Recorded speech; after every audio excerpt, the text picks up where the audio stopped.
신앙 고백, 사도신경 고백하심으로 오늘 새벽 예배를 하나님께 드리겠습니다. 전능하사 천지를 만드신 하나님 아버지를 내가 믿사오며 그 외아들 우리 주 예수 그리스도를 믿사오니 이는 성령으로 잉태하사 동정녀 마리아에게 나시고 본디오 빌라도에게 고난을 받으사 십자가에 못 박혀 죽으시고 장사한 지 사흘 만에 죽은 자 가운데서 다시 살아나시며 하늘에 오르사 전능하신 하나님 우편에 앉아 계시다가 저리로서 산자와 죽은 자를 심판하러 오시리라. 성령을 믿사오며 거룩한 공예와 성도가 서로 교통하는 것과 죄를 사하여 주시는 것과 몸이 다시 사는 것과 영원히 사는 것을 믿사옵나이다. 아멘. 찬송가 446장 찬송 드리겠습니다.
오늘 우리에게 주시는 하나님의 말씀은 레위기 26장 13절에서 14절까지 말씀입니다. 레위기 26장 13절에서 14절까지 말씀,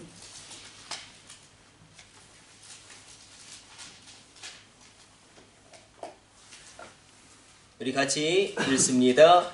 나는 너희를 애굽 땅에서 인도해 내어 그들에게 종된 것을 면하게 한 너희 하나님 여호와이니라. 내가 너희의 멍에의 빗장을 부수고 너희를 바로 서서 걷게 하였느니라. 그러나 너희가 내게 청종하지 아니하여 이 모든 명령을 준행하지 아니하여. 아멘. 오늘 본문의 말씀은 레위기 26장, 우리가 앞서 살펴보았던 3절에서 13절까지 하나님의 말씀을 지킬 때에 하나님이 어떤 은혜를 베푸실 것인지를 증언하고 있습니다. 네 가지 은혜를 베푸시는데 때를 따라 돕는 은혜를 내가 너희에게 베풀겠다. 그리고 너희의 삶 가운데 평강과 화평과 평안이 있게 하겠다. 그리고 너희들의 삶이 전쟁과 같은 삶인데 그 전쟁에서 승리하게 하겠다. 그리고 네 번째는 내가 너에게 창성케 되어지며 번성케 되는 복을 더하겠다. 하나님이 약속하십니다. 그런데 하나님의 말씀을 너희가 청종하지 아니하고 그 말씀을 지켜 행하지 아니할 때에 이제 하나님께서는 앞서서는 환경과 상황을 초월하는 하나님의 은혜와 하나님의 개입하심과 하나님의 복을 말씀하셨습니다. 상황과 환경을 초월하는 하나님의 복이 임할지어다. 그런데 말씀을 만약에 준행하지 않게 될 때에 우리가 읽지는 않았지만 하나님이 어떤 일을 이렇게 이끌어 가시는지, 그리고 그 하나님의 말씀에 순종하지 않게 될 때에 어떤 화가 닥치는지를 이야기하고 있습니다. 일단 죄라는 것은 그 원어로는 하마르티아죠. 관역을 벗어난 화살입니다. 그러니까 말씀에 집중하지 못하고 말씀을 떠난 삶을 죄의 뿌리로 성경은 증언하고 있습니다. 그러니까 말씀을 떠나고 말씀을 지키지 않는 삶이 죄의 뿌리인 것이죠. 단순히 악한 일을 행하는 것은 그 악의 뿌리의 결과고 열매라면 하나님 말씀에 집중하지 아니하고 하나님 말씀대로 살지 아니할 때에 그 모든 죄가 시작되어지는데 그 죄로 말미암아 어떤 일이 일어나는가? 그 죄로 말미암아 하나님 말씀을 준행하지 못하는 죄로 말미암아 우리가 읽진 않았지만 우리 생명이 쇠약해질 것이다. 16절로 증언하고 있고 우리의 모든 수고가 헛되게 될 것이다. 19절로 이야기하고 있고 심지어 우리 인간성이 파괴될 것임을 29절로 증언하고 있습니다. 거기에 그치는 것이 아니라 영적으로도 피폐해지기 시작하는데 우리가 10년 가운데 불안을 느끼게 되어지고 그리고 하나님과의 교제에 단절이 일어남으로 말미암아 모든 것에서 모든 육적인 측면뿐만 아니라 영적인 측면에서 이 죄가 초래하는 심각한 결과를 오늘 보면은 굉장히 생생하게 이야기하고 있습니다. 굉장한 강하게 표현되고 있죠. 연병이라든지 각종 전염병이 너에게 닥칠 것이고 이렇게 하나님이 우리에게 질병과 이런 것들을 주실 수 있나 할 정도로 우리가 육체적으로 영적으로 당해야 될 그런 징계에 대해서 이야기하고 있습니다. 죄가 초래하는 것, 그러니까 죄라는 것은 하나님의 말씀을 준행하지 아니하는 것인데 그 결과들을 14절 이하로 생생하게 성경은 기록하고 있습니다. 죄가 우리의 삶을 피폐하게 할 뿐만 아니라 우리의 영을 말라 비틀어지게 합니다. 죄라는 것은 하나님께서 나에게 주시는 모든 신령한 복과 땅의 기름진 복을 차단케 되어집니다. 그래서 기근과 전쟁과 여러 가지 질병의 악순환의 그런 것들이 이 죄를 통하여 일어나게 되죠. 에이즈도 인간의 탐욕의 결과고 그리고 수많은 그런 질병들도 인간의 죄악으로 말미암아 번진 것임을 우리는 역사를 통해서 확인하게 됩니다. 그래서 회개가 얼마나 중요한지 모릅니다. 우리는 늘 넘어지고 쓰러집니다. 그러나 회개함으로 말미암아 그 회개함으로 말미암아 우리가 다시 하나님 말씀 앞에 서게 되어지는 것이고 회개할 때에 하나님이 약속하시죠. 내가 너희의 죄를 도말하겠다. 더 이상 내가 너희의 죄를 기억하지 아니하겠다. 하나님께서 영원히 기억하지 아니할 것임을 이야기합니다. 이 회개는 그러나 전제가 있죠. 피 흘림이 없은 즉 삶도 없습니다. 피가 흘려져야 합니다. 그래서 구약시대는 양을 쪼개고 양을 쪼개지 못하면 비둘기라도 쪼개야 했습니다. 그러나 신약시대에 바로 예수님의 십자가의 그 보혈의 능력으로 말미암아 우리가 그 피에 담대함을 얻어서 주의 보호자로 들어가는 것입니다. 회개가 얼마나 중요한지. 그러나 이 회개함 가운데 우리가 거하게 될 때에 하나님은 다시금 하나님께서 우리에게 주시려고 하신 모든 것들을 회복시키십니다. 이 죄의 본질은 결국 하나님의 말씀과 어긋나고 하나님의 말씀을 떠나 사는 삶일 것입니다. 우리가 다시금 오늘 이 새벽에 하나님께서 우리에게 약속하신 놀라운 은혜의 역사가 충만하게 일어나기를 원합니다. 구약은 두 가지 기둥으로 뒷받침되고 있습니다. 그 하나가 우리가 계속 살펴보고 있는 창세기, 출애굽기, 레위기, 민수기, 신명기, 여기에서 근거한 열왕기, 상하, 이것을 우리가 신명기적인 신앙이라고 이야기하죠. 신명기적인 역사관이라고도 이야기할 수 있겠고, 신명기적인 신앙 고백이라고 이야기할 수 있을 것입니다. 하나님 말씀에 순종하면 하나님의 은혜와 복이 임하고, 하나님 말씀과 어긋나게 살아가게 될 때에 진노와 저주와 여러 가지 그 죄의 결과들이 우리 가운데 오게 됩니다. 말씀에 순종할 때에 하나님의 복이 오게 된다면, 말씀에 불순종하게 될 때에 화가 오게 됩니다. 그러나 선택은 내가 하는 것이죠. 생명과 죽음이 내 앞에 놓여 있고 화와 복이 내 앞에 놓여져 있는데 선택은 내가 합니다. 그러나 그 선택에 따라서 하나님의 은혜가 올 수도 있고 하나님의 진노가 찾아올 수도 있습니다.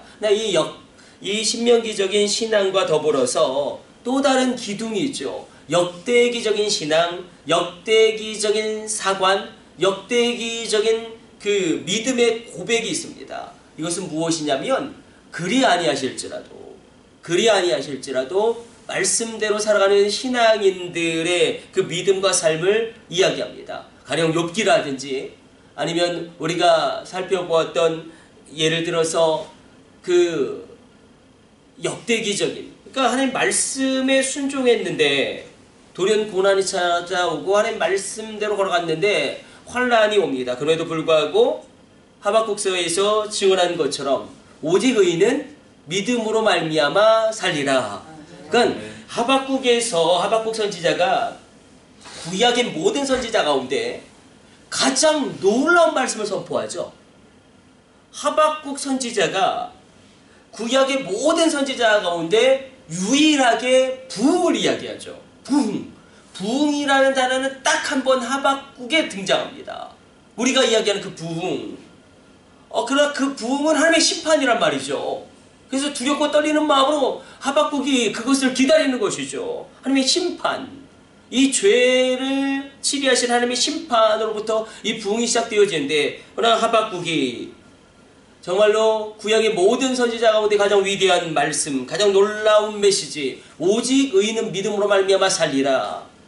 그러나 그 앞에는 어마어마한 내용이 있는 것입니다. 그 고백이 나올 때까지 신명기적인 신앙 고백을 뛰어넘어서 역대기적인 신앙 고백까지 가기까지 우리 가운데 하나님의 말씀 가운데 서기를 원합니다. 오직 의인은 믿음으로 말미암아 살리라. 그리 아니하실지라도 우리가 왕들의 신상에게 절하지 아니하겠고 왕이 섬기는 신들을 섬기지도 아니할 것인즉, 사드락과 메삭과 아벳느고의 고백은 역대기적인 신앙 고백입니다. 하나님이 우리를 구원하실 것이지만, 극렬히 타는 풀무불 가운데서 우리를 건져내실 것이지만, 그리 아니하실지라도 우리가 왕이 섬기는 신들을 섬기지도 아니하겠고 우리가 왕의 신상에 절하지 아니할 줄을 아옵소서. 이 신앙 고백이 그냥 단송 안에 튀어나온 것이 아니라 믿음의 사람들이 무너질 수도 있고 믿음의 사람들이 고난받을 수도 있지만, 하박국의 고백처럼 오직 의인은 믿음으로 말미암아 살리라. 오직 의인은 믿음으로 말미암아 살리라. 그리 아니하실지라도의 이 믿음까지 나아가려는 이 구약의 놀라운 믿음의 긴 여정 가운데 우리가 신명기적인 신앙 고백을 살펴보고 있습니다. 그래서 저는 신명기적인 게 더 좋아요. 역대기적인 것보다. 축복이 임할지어다. 그래서 역대기적인 것은 정말 믿음을 우리에게 하나님이 부어주시는 것이겠죠. 하나님에 대한 믿음과 하나님에 대한 소망을 충만하게 부어줄 때에 우리가 그 믿음의 선물로 말미암아 그렇게 고백하는 것이고, 그러나 그 모든 전체는 신명기적인 고백, 신명기적인 신앙, 신명기적인 역사가 아니죠. 말씀을 붙잡을 때에 끝내 승리한다라는 이 오늘 하나님의 말씀이 우리 가운데 현실이 될 것입니다. 결국 우리 현실 가운데 눈에 보이는 것은 암담할 때가 많습니다. 별다른 변화도 일어나지 않는 것처럼 보여지고, 그러나 우리 그런 것 같아요. 우리가 믿음을 놓고 뭐 1년, 2년 이렇게 되면 별로 크게 보여지는 것 같지 않지만 20년, 30년 단위로 우리가 길게 보면 우리 성도님들 그렇지 않습니까? 우리 자녀들 가운데 놀라운 일들이 일어나지 않습니까? 우리 자녀들 가운데 얼마나 놀라운 일들이 일어납니까? 우리 자녀들 가운데 우리 권사님들 정말 우리 자녀들 가운데 우리 세대에 열 수 없었던 문들이 열려지게 되어지고 용진 집사님도 그렇죠. 대화통에서 그렇게 이렇게 우리 유빈이도 그렇고 우리 이택 장로님 손주들도 그렇고 그리고 뭐 우리 박성자 권사님네 자녀들도 그렇고 열려진단 말입니다. 우리 가운데 놀라운 일이 열려진단 말이죠. 우리 당대에 열려지지 않았던 것들이 열려집니다. 믿음의 눈으로 우리가 길게 바라볼 때에 우리 가운데 놀라운 하나님의 은혜의 역사가 충만하게 일어날 것입니다. 그러므로 환경과 상황을 초월한 하나님의 은혜와 복과 생명의 역사가 있을지어다. 우리가 죄로 말미암아 넘어질 수도 있겠지만 회개함으로 말미암아 다시 시작하는 것입니다. 목사님 또 죄를 범하고 또 회개하고 죄를 범하고 또 회개하고 그게 무슨 신앙의 기쁨이고 그게 무슨 신앙의 평안이겠습니까? 구원파는 그렇게 이야기하죠. 구원파는 그렇게 이야기합니다. 그러나 사도 바울처럼 날마다 내가 죽노라, 내가 매일 죽노라, 이 깊은 신앙 고백이 성령의 감동하심으로 말미암아 깨달아 알게 되어지는 은혜가 있을지어다. 진리의 성령으로 말미암아 깨달아 알게 되어질지어다. 회개함으로 말미암아 날마다 새롭게 되어지는 것입니다. 내가 날마다 나의 옛사람 십자가에 못 박아 죽게 되어지는 옛사람의 죽음이 오늘 이 새벽에 동일하게 일어나게 되시기를 축복합니다. 우리 기도하겠습니다. 하나님 감사합니다. 주의 백성 가운데 환경과 상황을 초월하는 복을 더하여 주사 때를 따라 돕는 은혜가 있게 하여 주옵소서. 사시사철 푸르르게 하여 주시고 언제나 결실하게 하여 주옵소서. 그 땀의 수고를 먹게 하여 주시고 하나님 그 삶의 평안이 임하게 하여 주옵소서. 우리 삶은 전쟁과 같습니다. 하나님 먹고 사는 문제로 말미암아 우리 인간의 관계에 이런 문제로 말미암아 전쟁이 끊임없이 일어나지만 전쟁의 승리를 주신 하나님을 체험하게 하여 주시고 그래야 우리의 후대들로 창성케 되어지며 번성케 되어지는 은총이 일어나게 하여 주옵소서. 오늘 주의 백성들의 생명을 붙들어 주시며 일하는 모든 수고가 헛되지 않게 하여 주시고 그 땀의 열매를 먹게 하여 주시며 그 심령 가운데 평강이 임하며 하나님과의 깊은 교제로 말미암아 하나님께로부터 오는 신령한 모든 복을 받아 누리게 하여 주시며 땅에 기름진 것으로 충만하게 하여 주시며 그 육체가 강성케 되어지며 질병과 질고가 떠나가며 그 가정 가운데 우환이 없어지는 하루의 승리의 생명의 창조의 역사가 오늘 이 새벽 일어나게 하여 주옵소서. 우리 후대를 복되게 하여 주사 저들에게 놀라운 지혜를 부어주시고 우리의 후대를 아름답게 하여 주사 열방 가운데 뛰어나게 하여 주시고 우리 후대 가운데 놀라운 하나님 체험을 하게 함으로 말미암아 이 마지막 시대 가운데 경건하게 하여 주옵소서. 구별되어지게 하여 주옵소서. 놀라운 하나님의 생명력을 말미암아 살아가게 하여 주옵소서. 하늘을 이 땅 가운데 끌어내리는 하나님의 역사를 이 땅 가운데 현실화 시키는 하나님의 언약의 사람들로 쓰임받게 하여 주옵소서. 이 모든 것을 우리 주 예수님의 이름으로 축복하며 기도드립니다. 아멘. 주님 가르쳐 주신 기도 올려드립니다. 하늘에 계신 우리 아버지여 이름이 거룩히 여김을 받으시오며 나라의 마옵시며 뜻이 하늘에서 이룬 것 같이 땅에서도 이루어지이다. 오늘날 우리에게 일용할 양식을 주옵시고 우리가 우리에게 죄 지은 자를 사하여 준 것 같이 우리의 죄를 사하여 주옵시고 우리를 시험에 들게 하지 마옵시고 다만 악에서 구하옵소서. 나라와 권세와 영광이 아버지께 영원히 있사옵나이다. 아멘. 주여 3차 하심으로 합심으로 기도하시다가 자유롭게 돌아가도록 하겠습니다. 우리 합심으로 기도합니다. 주여 주여 주여.